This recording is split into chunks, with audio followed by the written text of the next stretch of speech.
Why is China capitalist? This is the final part of this unexpected trilogy that I never thought to going to talk about to begin with. Just sort of happens, right? And it's basically the last time any actual left-wing movements have any significance in China was through Tiananmen Square, where the CCP argued the ideas of Tiananmen Square is just the nonsense of pure democracy and anarchism and massacre the as the fuckers they are. When the communists, crushed the international workers movement, the worker struggle at Tiananmen Square was a transition from one world into the next. 32 years later, the basic details of the event that transpired at Tiananmen Square on April 15, 1989 and June 4, 1989 are agreed upon by all by the most intractable propagandists. Anger at what they view as delays in the implementation of market reforms, student protests gathered in Tiananmen Square and attempted to insert themselves into the arcane and largely imaginary factional dispute inside the CCP. The protesters made a series of standard liberal demands about democracy and freedom of the press and prepared for a hunger strike during the Mikhail Bukhanovich visit to China for 1989 Sino-Soviet summit, which broadly failed in terms of gaining leverage over the party internally but rallied the rest of Beijing to their cause. As the student movement began to wane and descend into factionalism and petty bickering, the workers of Beijing took the stage of history, despite being barraged from the stages and microphones at Tiananmen Square itself. An incredible display of near spontaneous self-organization, Beijing's working class began to fortify the streets around Tiananmen Square for the oncoming assault of the army. They successfully halted the army for several weeks and enforced the CCP to draw troops from the rest of the county as military units in Beijing refused to fire on their own. However, the workers' luck ran out on June 4 and the army wiped out the workers who were defending the square and attacked the students themselves, crushing the movement entirely. This caused a wave of international outrage that accomplished nothing apart from revealing the powerlessness of the liberal intelligentsia in the face of the demands of international capital. Not long after China would be seamlessly integrated into this international order, where it was allowed to join the World Trade Organization in 2001. The meaning of Tiananmen, but it is detailed the events of 1989 are not clear. The significance is still not. Over 30 years later, accounts of Tiananmen continue to focus entirely on the students and their role in China's pro-democracy movement. Other internationalist accounts tie the Chinese pro-democracy movement to pro-democracy movements in South Korea, Taiwan, and Hong Kong. However, they too repeated the mistakes, narrow pro-democracy accounts and focus only the similarities between the student protests. A few revisionist accounts have done better, particularly Andrew G. Walder and Gongxian Xia, whose work on the Beijing Workers' Autonomous Federation in the early 90s was drawn on by Yaren Shan over 2.5 decades later to finally produce a coherent account of the broadest politics of the workers' movement that they discovered was a crucial divide at the core of the movement itself. The student in Tiananmen and the extent of their democratic principle was sincere and not simply covered for deeply authoritarian version of liberalism that demand ruled by new class of intellectuals to oversee rocking reforms, believe in a narrow conception of political democracy. This political democracy operates at the level of the state, its core tenet being free citizens, equal status before the law, participation in elections for representatives who pass law and generally oversees and manage the state bureaucracy. Crucially, this model of political democracy relegates the workers to a separate economic sphere into which democracy does not extend. The capitalist firm, or its state-owned equivalent, will remain under the absolute dictatorship of the capitalists and their manager flunkies. Even the progressive wing of the pro-democracy movement in Taiwan and South Korea maintain this private dictatorship.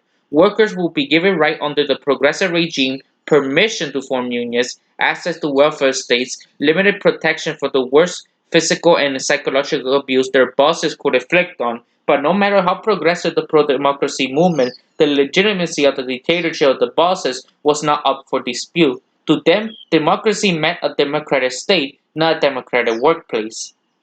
The workers at Tiananmen alone disagree. They stood against not only the rest of the world's pro-democracy movement, but the tide of history itself by applying the principle of the pro-democracy movement to their own concern, skyrocketing inflation, mounting debt, rapid corruption by government officials, spiraling inequality, and petty bureaucratic oppression. Beijing's working class reinvented an old and now largely forgot the tradition of democracy in the factory, democratic work self-management. The re-emerge of the principle of democracy in the factory for the last time in the 20th century was in many respects the real significance of Tiananmen. The battle between the Chinese army and the workers of Beijing was the end of the century and half-long struggle between the core of the classic workers' movement, which advocated for democracy in the factory, and its opponents, communists, fascists, democratic capitalists alike, who insisted on one-man rule in the factory. The final victory of one-man rule in the factory and in every other workplace forged the fundamental structure of our society, shaping in ways we are only beginning to comprehend. It is only by placing the massacre at the Tiananmen in its true context, the collapse of the classical workers' movement, and the death of the democratic principle in the workplace, that we can begin to untangle the shift of the global economy and the underlying changes in the nature of the working class itself that produce the modern world. Democracy in the workplace. In the earliest days, the classic workers' movement was resolutely democratic. In the 1840s, it struggled for parliamentary democracy against the monarchies of Europe, culminating in the wave of revolutions that swept the continent in 1848. Even as the revolution were defeated, the crack began to merge between the coalition liberals and socialists that had fought together in the streets mere months before over the familiar issues of the limits of democracy. In the French Revolution of 1848, as the Chinese Revolution in 1898, if the liberal pro-democracy forces wanted to narrow the scope of democracy to a political sphere, while workers sought to expand it to the question of control over the production itself. Further, fractures emerged inside the workers' movement itself over what precisely worker control over the means of production will mean. For the most radical factions, control over the means of production meant the workers couldn't control the production process directly through free association of workers, direct democratic unions, a position later known as syndicalism or workers' council. But more conservative factions became enamored with the bureaucratic technologies of the state. They watched with envy as the industrializing powers of the 1860s and 1870s engaged in a grisly elaborate planning scheme, first of roads, canals, and railroads, then of entire cities, with complex grids of electrical wires, gas lines, and plumbing systems, and began to believe in the centralized state planning, not democratic association of workers, could bring about the long sought after cooperative commonwealth of socialism. These factions would grow to compromise nearly the entire social democratic left, from the revisionists like Edward Bernstein, who renounced Marxism and revolution entirely in favor of reforming capitalism and the state from within, to Kolkowski, the hardline orthodox Marxist who would become Bernstein's great enemy in the struggle for the control of the powerful German left. Disastrously for the workers' movement, none will become more enamored in the state planning capabilities than Vladimir Ilyich Lenin. As David Graeber pointed out, Lenin's obsession with the German postal service was such that he included his passages about the future socialist state in his famous work State and Revolution, a text written between February and October Revolution of 1970, which he never practiced while he preached in the State and Revolution, because in the State and Revolution he wanted to abolish the parliamentary, abolish the working standing army, abolish the current system and all direct democracy and try to put a semi-state. He did the opposite of those states. Instead of establishing socialism, he just resurrected the Tsarist bureaucracy. Uh, and I quote, a leading German social democrat, the 70s of the last century, called the postal service an example of the socialist economic system. This is very true. At present, the postal service is a business organized on the lines of state capitalist monopoly. Imperialism is gradually transforming all trust into organizations of a similar type to organize the whole national economy of the lines of postal service, so that technicians, foremen, bookkeeper, as well as all officials shall receive salaries no higher than a working man's wage, all under the control and leadership of the armed proletariat. This is our immediate aim. Lenin's idealized form of socialism would thus take a form of a total state bureaucracy tasked with planning the entire economy, a model that made him one of the greatest enemies of the factions of the workers' movement that sought democracy in the workplace. Struggles between bureaucracy and democracy in the workers' movement mirrored the struggle between the workers' movement and the capitalist state. By the 1880s, the workers' movement had created veritable states within state.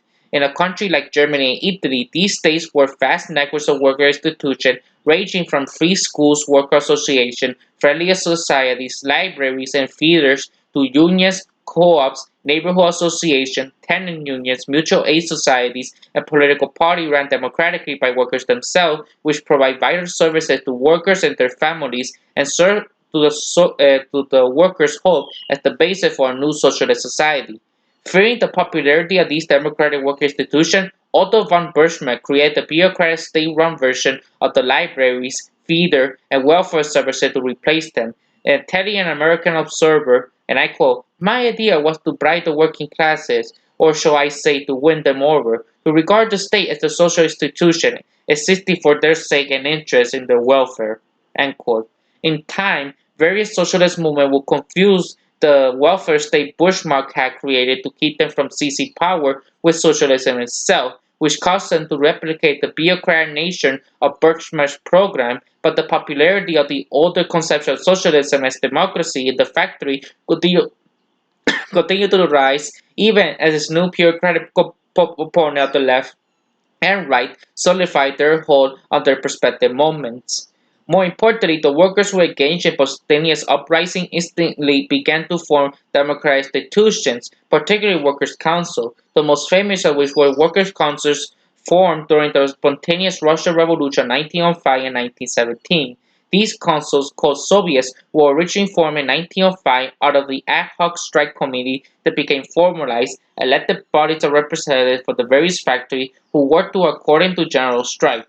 The worst defeat of the democratic workers' movement would come not at the hands of capitalists or social democrats, but from Lenin and the Bolsheviks. The revolution of 1905 was crushed by the Tsar, but in 1917 the Russian working class once again formed Workers' Council as another revolutionary command. This time the council would take control of production directly, accordingly between various factories and industries, as well as serving as a workers' counterpower to new revolutionary government. The Russian Revolution kicked off a period of open warfare that strengthened from Italy to Argentina between the forces of democracy in the factory and the newly formed anti-democratic alliance of social democrats and capitalists.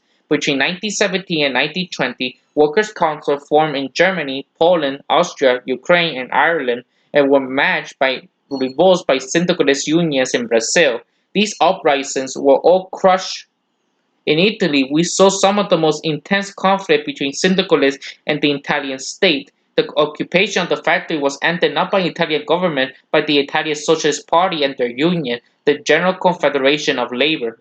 The worst defeat of the democratic workers' movement will come not at the hands of the capitalist social democrats, but from Lenin and the Bolsheviks, and later Stalin, Mao, Ho Chi Minh, Castro, and basically every other time that a Marxian approach to socialism was trying to adopt anywhere in the world.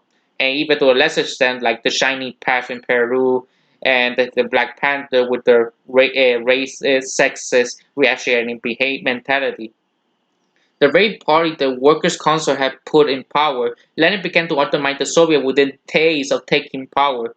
Published merely days after the October Revolution, his draft decrees on workers' control state in no uncertain terms that the real power and authority lay with the new state and the Bolshevik-dominated trade unions. In the face of massive and unexpected resistance from the Workers' Council, the decrees needed to be modified before they could be implemented. But while publicly declaring his support for the Workers' Council, Lenin continued to chip away at their power until he finally admitted his real position on democracy in the factory in 1918 in the immediate task of the Soviet government. And I quote, "Unquestioning submission to a single will is absolutely necessary for the success of labor processes that are based on a large-scale machine industry. Today, the revolution demands, in the interest of socialism, that the masses unquestionably obey the single will of the leaders of the labor process," which is authoritarianism. If the Lenin was more candid about what one man rule in the factory would entail than Musk, but his prose was more direct. The result was little different than one man rule in another political system. And he just used economics based on Taylorism, which is pure capitalism, and we already see now neo-digital Taylorism in Amazon nowadays. The Bolshevik rule in the factory that would be no different than capitalist, social democrat, or even fascist rule, because Trotsky himself said that the fascist Italy, Mussolini, and the Nazi mimicked their vanguard model. The movement for democracy in the factory now face our incapable enemies willing to put aside their ideological differences to ensure that workers will not run their workplace directly as the 20s bled into the 30s. The movement seemed to have all but disappeared, the instinct of the workers' movement. Unfortunately for the Leninists, no matter how many workers they kill, the demand for democracy in the factory simply refused to die. For over 100 years, the development of the mass factory system and the logistical infrastructure necessary to support it, perhaps most importantly coal mines and the railroad used to transport them, generated and especially military working class that saw democratic control over the workplace as a fundamental aspect of its liberation. Ideologically, this manifests in a set of interlocking beliefs about the nature of the working class and class society, all of which were necessary for the instinctive formation of the Workers' Council to manifest itself in the moments of revolutionary crisis in the midst of rapid technological expansion of the second and third industrial revolutions. Workers came to see themselves as the creation of the new world. This produced the second belief that drove the classical workers' movement. The producers of the new world should also be its inheritors. Thus, the goal of the workers' movement was to take control of the production itself and manage it for the common benefit of the workers themselves. And you hear noises in the background because there's a giant storm coming and possibly a hurricane, so good luck with that. These two beliefs, in of themselves, were not unique to the democratic wing of the workers' movement. They broadly compromised the ideology of the movement as a whole, from social democratic trade unionists to the intellectual heads of the Leninist vanguard party. What made the democratic wing unique was its concern with the fundamental alienation of factory life, with the conditions of being reduced to an object by bosses who simply use workers as human tools. For the Leninists and Social Democrats, alienation was simply a product of ownership or distribution. The liberation of the working class would be found in its productive capacity, not in its innate humanity and creativity. But for the democratic wing of the workers' movement, this solves nothing. As long as the fundamental reduction of being an object of one man rule in the factory persisted, changes in ownership structure and health benefits missed the entire point. The degradation could only be solved by returning agency and autonomy for the working class, by giving the class itself control over the production process that had for so long controlled them. In 1936, Spanish workers decided to take matters into their own hands by creating an anarchist communist society, actually achieving a state-led classes moneyless society in many parts of their control area. Control over the workplace unprompted en masses. The Spanish Revolution, as it later became known, would become the largest and most extended experiment in democratic worker self-management before or since, until Stalin joined forces with Franco, literally Marxists joining forces with fascists to kill anarchist communists. Everything from public utility to bakery to hospital to shoe factories fell under the control of the direct democratic unions, and once their former bosses were chased from the premises, the workers began transforming the entirety of Spanish society along democratic lines. They pooled their collective sources and allocated them directly for the benefit of the Spanish society as a whole.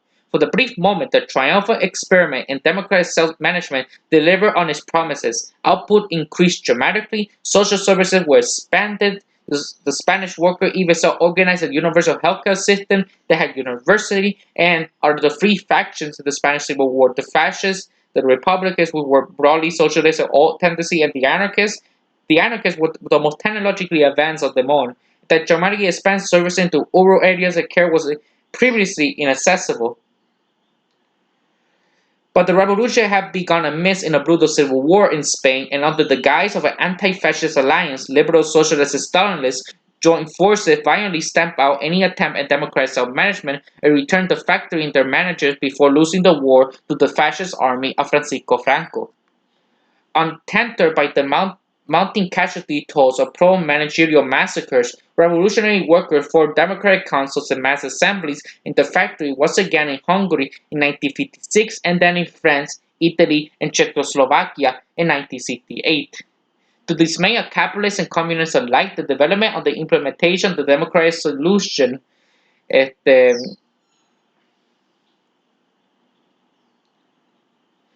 And I forgot how to type because my brain stopped working. And the storm is trying to get there way closer. To alienate these rebels, pride was largely instinctual and is often emerged in places without established worker movement and their political education efforts. Typical of such movement was the course of the revolution in Algeria. The limited political education Algerian workers had was from the nationalist vanguardist National Liberation Front, or the FLN, which had carried out the war against the French colonizers. The FLN's ideology emphasized the decisive role of the state in national development. Upon taking power, however, Algeria's first president, Ahim Ben Bella, discovered the question of economic structure that had been answered for him.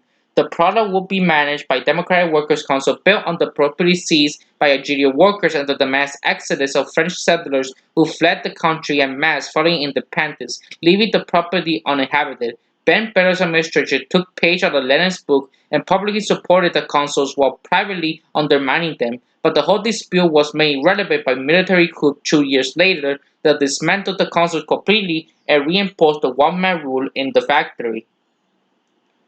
The road to Tiananmen.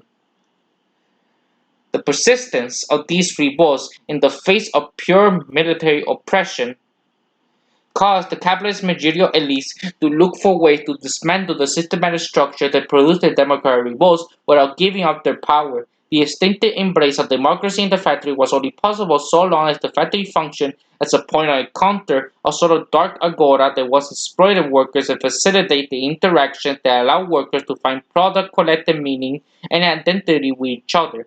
Thus, the fundamental thrust of the attacks against democratic self-management we attack a shop floor as a site of collective identity formation as a space that could be seen in any way liberatory. This took a number of forms, mostly famous deindustrialization itself, as well as the spatial recollection of factories from urban centers into the suburbs, where workers could be turned into homeowners and brought up with combination of cheap credits and the promise of the new homes will also function as assets. The democratization of finances replaced the democratization of the factory as a capitalist class funneled the remaining union pensions into stock markets. Thus, tying what remained for organized labor to the stock market, corporations began to turn the workplace into a mass propaganda apparatus, repelled with mass ideological programming designed to promote identification with the corporation itself and not the working class as a whole. Worst of all, the mobility of capital and the immobility of workers combined with a new logistic network and technological advances in containerized shipping meant that workers were starting to get the upper hand. The capitalists could simply move as well. This dynamic increased as the total size of the industrial working class contracted, spinning fast populations out of the traditional workforce entirely. These developments will eventually destroy the classical workers' movement, but in order for the anti-democratic counter-revolution to succeed, it needed access to large and exploitable labor supply. The capitalist class found that answer in China. The system that prevailed in Chinese factory from the communist victory in the Chinese Civil War in 1949 until the market reforms of the 1980s was different in some respects from the American or Soviet system. Without the ability to fire workers or a piece rate system, it was extremely difficult to compel workers to expend labor without gaining their consent for any action taken, which was achieved by a combination of mass ideological work, a paternalistic semi-democratic system for determining the heads of work teams that, while rigged by the party, ensured that managers would be at least somewhat popular and took suggestions from the workers themselves on the production structure. Through the process was strictly managed, workers had the ability to criticize the cadre who governed them and combine the work unit system for their social and home life in the factory system. This resulted in an urban Chinese worker experiencing alienation differently than their French or Algerian contemporaries. The Chinese urban working class was also in many respects a privileged class under the 1949-1980s class system. A worker with the urban hukou status has given job security, insurance benefits, and access to welfare services, whereas a worker with rural hukou did not share the same benefits. These benefits were financed by intense gaining extraction for the countryside, whose inhabitants saw little of the benefits of the fruit of their labor. These factors, combined with the structural ideological features of Maoism, result in the focus on targeting individuals rather than the system. This meant that despite bold proclamation fighting bureaucracy, revolts during this period ended up simply replacing one manager with another. Elections on the basis of the Paris Commune were popular demand during the Cultural Revolution, especially in early January storm in Shanghai and Hunan provinces, but also no one writing about them seemed to know that they entailed. The most significant impact of the Cultural Revolution on the Chinese movement for democratic self-management was the fact that most military factions of the Chinese working class were wiped out by the PLA-managed White Terror that carried out most of the killing during the upheaval. At least two-thirds of the 1.1 to 1.6 million deceased were killed by various conservative authorities. In their way, politics moved toward intellectual-driven liberal democratic politics and broadly ignored the working class entirely. As Deng Xiaoping unleashed the one-child policy, an incredible draconian and ultimately successful attempt to re-establish the state patriarchal control over the household and strip hundreds of millions of women of even the limited autonomy they had to crawl out of the Cultural Revolution. But the beginning of the marketization, the gradual dismantling of the social welfare state, and a wave of inflation produced a series of economic changes that turned Chinese society into a power gig. The death of the workers' movement. By 1989, the classical workers' movement was at its last legs. Unable to spark its own uprising, it latched into a series of other social and political movements, most notably the pro-democracy movement in China. Yet the development of the principle of democratic self-management and its critique of one-man rule in the factory were entire utterly alien to the pro-democracy movement, which meant that its development by Chinese workers was a spontaneous product of their application of the principle of democracy to their own situation. This led to a formation that would have been unfamiliar to previous incarnations of the workers' movement. One worker interviewed by Walter said is this about democracy in the factory, and I quote, why do a lot of workers agree with democracy and freedom? In the workshop, does what the workers say count or what the leader says? We later talk about it. In the factory, the director is a dictator, and the one man says goes. If you view the state through the factory, it's about the same one man rule. Our objective was not very high. We just wanted workers to have their own independent organizations in work units. It's personal rule. For example, if I want to change jobs, the bus company foreman won't let me go. I ought to go home at 5, but he tells me to work overtime for 2 hours, and if I don't tell, he cut my bonuses. This is a personal rule. A factory should have a system. If a worker wants to change jobs, they ought to have a system of rules to decide how to do it. Also, these rules should be decided upon by everybody, and then afterward, anyone who violates them will be punished according to the rules. This is ruled by law. We don't have this kind of legal system. End quote. This is an extremely conservative framing of the classical critique of one-man rule in the factory, couched in the dominant political rhetoric of the rule of law. But, but any attempt to actually implement a system which workers control which factories they work in, how long they work, and what their bonus rate is democratically taught on independent organization who already ended workers' democratic self-management. As Walter and Sean have pointed out, the workers of the Beijing Workers' Autonomous Federation were uniformly uneducated and had no connection to any of the various liberal intellectual circles. This was a pure workers' movement as in any in Chinese history. And for one final time, the instinct of the working class was to demand democracy in the factory. This demand, above all, was politically unacceptable. When the army marched on Beijing, it was the Chinese working class they wiped out. Even the memory of the demand for democracy in the factory could be scrubbed from the records of the CCP and the pro-democracy movement alike, thus ensuring that the meaning of the events will be lost. What then was Tiananmen? In some sense, it was a transition point between two different Chinese working classes. The protest was the high watermark of the political mobilization of the old industrial working class, who in the streets surrounding Tiananmen mounted the final attack of the classical workers' movement. Their defeat ended the old working class as a political force, and they were annihilated altogether in the economic restructuring of the 1990s. They were replaced by a new working class, drawn from the rural and semi-urban underclass of the old socialist system, who were dragged into the cities to fill the ranks of the 277 million migrant workers that today comprise the backbones of China's working class. This new working class with rural hue in no way into the remaining state-owned factory system who had none of the benefits of the previous one. It will instead face a full raft of capitalist ideology back into every aspect of workplace culture and massive intent to encourage home ownership, where the previous working class could at least possess a democratic form of the factory for which life could be improved. This new working class creative desire is to leave the factory entirely and become business owners. In this sense, it considers itself to be a temporary and embarrassed petit bourgeois. Such ideological self-conception is inimical of the formation of the classical workers' movement, and indeed, the new Chinese working class has largely failed to find collective identity in the workplace.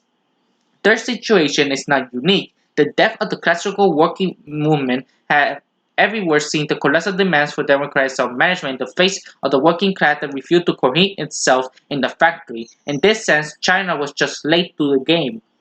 The fact that remains, however, that the global economic system has launched from crisis to crisis for the better part of my lifetime, setting off in the wake of increasing number of revolutions, even as the dark agora, the factory ceased to function as a place to form identities. If a collective identity could not be forged in the factory, it would be forged in the streets instead, lacking a possible identity to cohere itself around.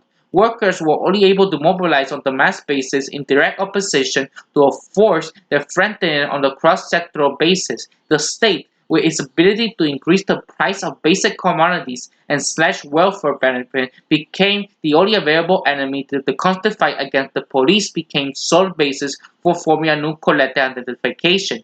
Contemporary revolts thus take the form of mass street movement and the almost continuous confrontation with the state. Factory occupation were replaced with square occupation, as the square were revealed to be indefensible. There were two were replaced by running street fights with the police, but this placed a new revolutionaries in dangerous bind without the leverage against the state and the classical workers' movement control over the workplace provided they lacked the ability to bring down government firmly committed to fighting it out. The massive general strike in Peru, India, French, Hong Kong, Sudan, and the last 3 years were, as Malatesta had predicted in the early 1920s, easily defeated without the accompanying factory occupations.